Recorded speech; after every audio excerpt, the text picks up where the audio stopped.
33 ಕೋಟಿ ದೇವರುಗಳು ಆದ ಮೇಲೆ ಒಬ್ಬರು ಮೋದಿ ನಮ್ಮ ದೇಶದಲ್ಲಿ ಪ್ರೊಜೆಕ್ಟ್ ಮಾಡ್ತದೆ. ಯಾಕಂದ್ರೆ ರಾಮದೇವರು ಏನು ಇದು ಮಾಡಿದ್ವಲ್ಲ ಪ್ರತಿಷ್ಠಾನ ರಾಮ ಮಂದಿರ ಮಾಡಿದಾಗ 8 ಅಡಿ ಫೋಟೋ ಮೋದಿ ಸಾಹೇಬ್ರದ್ದು, 2.5 ಅಡಿ 3 ಅಡಿದು ರಾಮದೇವ್ರದ್ದು.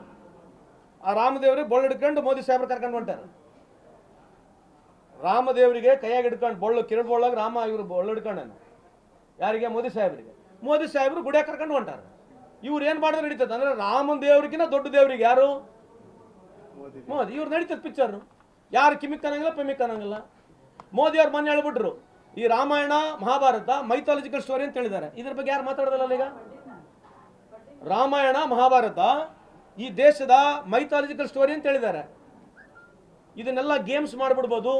ಆಂಜನೇಯನ ಒಂದು ಗೇಮ್ ಮಾಡ್ರಿ ಅಂತ ಇವ್ರು ಯಾರು ಹೇಳಿದ್ ಸರ್? ಮೋದಿ ಸಾಹೇಬ್ರು. ನೀವು ಕೇಳಂಗಿಲ್ಲ ಇದಲ್ಲ, ಮತ್ತೆ ಈಗ ಹೇಳ್ಬೇಕಲ್ಲ. ಪ್ರಹ್ಲಾದ್ ಜೋಶಿ ಇಲ್ಲಿ ಬಂದು ಹೇಳ್ಬೇಕು ರಾಮಾಯಣ ಮಹಾಭಾರತ ಮೈಥಾಲಜಿಕಲ್ ಸ್ಟೋರಿ ಅಂತ ನಿಮ್ಮ ಪ್ರಧಾನಮಂತ್ರಿ ಹೇಳಿ ಏನ್ ಮಾಡ್ಬೇಕೀಗ? ಮೈಥಾಲಜಿಕಲ್ ಸ್ಟೋರಿ ಅಂದ್ರೆ ಏನು?